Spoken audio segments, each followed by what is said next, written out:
didn't know I was gonna cry. I thought this was a short, cute little interview. I actually really do care about you guys, for real.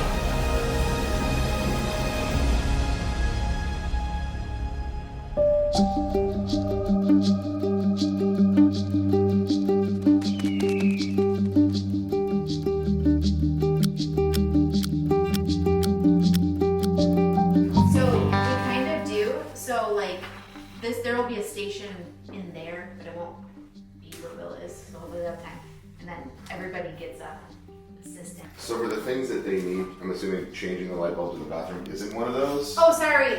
I just need you to do this. That's why I didn't understand. Oh, I thought you wanted like check mark boxes. No, I just want check marks so when they come in the door, we know who they are. I'm so sorry. Here we go.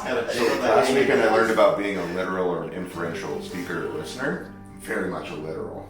You didn't know that before. No? I thought I was probably being a jerk. No. Well, you really think you're a jerk?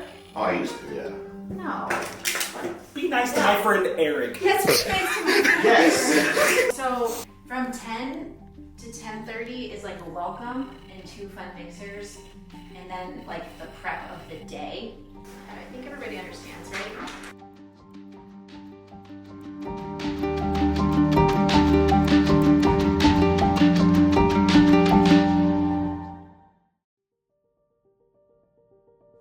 What do you personally find the most rewarding about helping entrepreneurs and their families? Oh, I didn't know I was gonna cry. I thought this was a short, cute little interview. Well, let's talk about the hardest thing, and then we can talk about the most rewarding thing. The hardest thing as an entrepreneur family is feeling lost and alone and not like you have a clear path or plan. Like when you have a 9-to-5 job, you know what to expect. But when you're an entrepreneur, you have no idea what to expect. And so the most rewarding thing is to watch.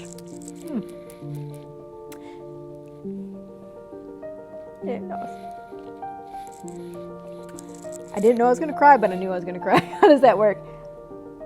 The most rewarding thing is when a family gets a breakthrough, an entrepreneur gets a breakthrough, gets clarity. When entrepreneur families start to win, it's magnetic. And hearing their stories is really important to us because it not only encourages us to go help more families, it encourages our own families. It's like basically when we help other entrepreneur families, it helps put oxygen back into the room even in our own businesses because it encourages us to help more people and more families because entrepreneur families should be winning at a higher rate than they are right now because it gives more people opportunities to take the risk and to become entrepreneurs. And I think we need more entrepreneurs in this world. And a lot of the problems that we have in our world can be fixed with entrepreneurs and families winning. Families winning in general fixes most of our problems in the world today, I think. I don't know, I'm not supposed to maybe take a stand on that, but I really do think the family winning as a family could change the world. Welcome to Mind Bombs and Headshots. The second year in a row we're doing this. I'm with my co-host Sawyer. Hello. And we are outside the building signing people in.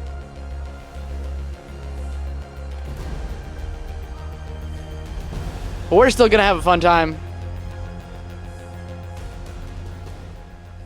What kind of step does this event take to your bigger goal of giving away $100 million? I mean, doing an event like this is like a little battle in the mosaic of a larger war, you know?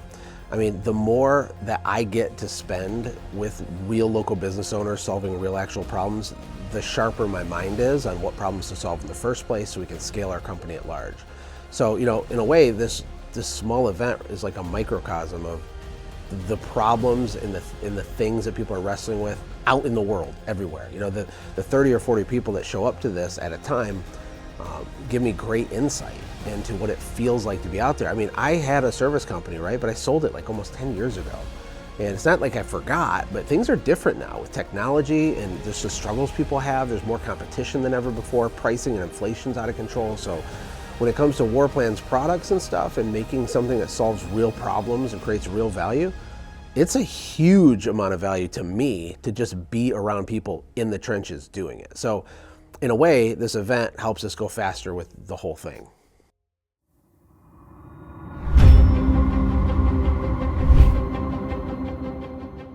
This event, we're calling it Headshots and Mind Bombs. In the morning we're doing headshots, but not normal headshots, like really leverageable, fun types of photos that a busy business owner would never have time to do on their own. The Mind Bombs part is all about masterminding, going deep and solving problems and getting, 30 heads on one person's problem type of thing. It's this idea that 1 + 1 = 5. It's leverage to be in a room, knees to knees and toes to toes with like-minded people that care about you. If you could describe being a small business owner in one word, what would it be? You think you got things figured out and you really don't. The future. Obstacles and to be able to overcome them. Chaos. An adventure. Exciting. Amazing. Welcome to War Plan Studios. Are you guys ready for a really amazing epic day?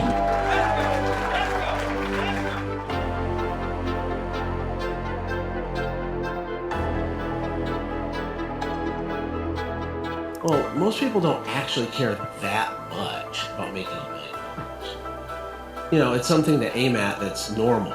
But would you really crawl over broken glass for it? Does it really matter?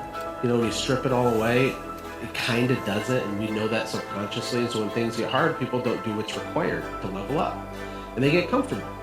And I think it's okay to have a small company. Everybody has a different purpose, but your question about do you have? I have to become this thing to do what I think my purpose is, whether I'm delusional or not. Every event should have snacks, okay? If you are hosting an event and you don't give snacks, what's happening? Or gifts. You gotta give gifts. I'm not supposed to look at the camera, but I'm telling you, gifts and snacks.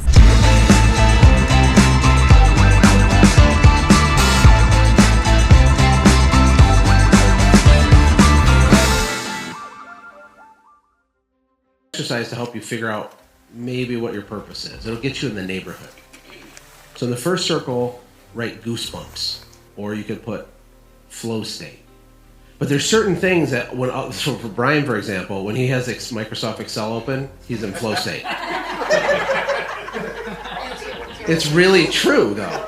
I mean, the guy is like dialed. It's like 8 o'clock at night. He's still here, and I'm usually here too. But I'm like, "What are you doing?" He's like, "Oh, bro," and he's got his monitor with the. I'm like, "I'm getting out of here," But for him, that's a clue. And so when I work with people individually, I'm trying to figure out that. You can see when people get emotional.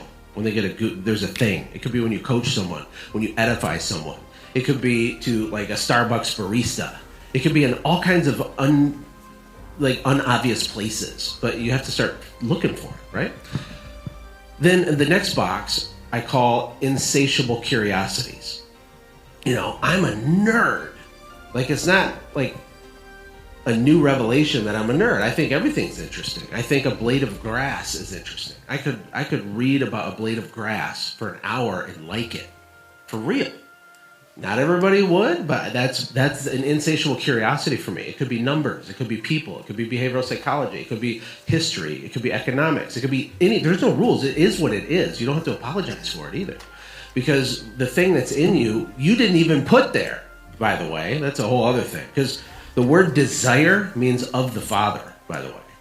So like the desires of your heart, you didn't even install them. That's why the Bible says before the foundations of the world, God prepared good works for you. But I digress. So you have those two boxes, and then the third box, you can put talent stack. Meaning, what are you good at? What are your proclivities? And not just the things you're naturally good at, but what are some of the skills you've accumulated, right? And it kind of where those three things overlap is going to get you really close to holy crap, I am meant to do this thing. Now that you've identified that, you can pick lots of vehicles and lots of different ways to kind of facilitate that. The purpose of your business wasn't the purpose. There's actually only one purpose for a business technically, and it's to make a profit. If Josh gave you $25,000 in cash, but you were never allowed to know anything from this event, would you take that money? No.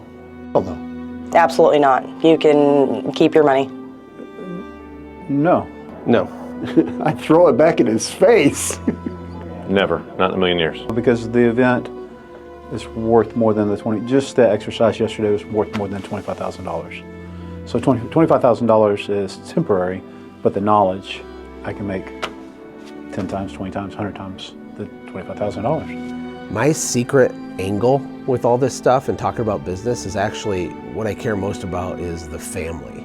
So we care about entrepreneur families. The problem is if I tell someone, hey, go be a great dad, go date your wife, go change your family tree, they like that, but they don't really listen because they're freaking out about needing money. They need money. It's like they can't hear you, you know? So in a way, War Plan helps people make a lot more money so that we can earn the right to be heard about the other stuff that I think is really more important than anything, which is the fact that you're not a cosmic accident, the fact that you have a purpose and a destiny far beyond your local business, and all the epic stuff you can do with your kids and your marriage and all these things.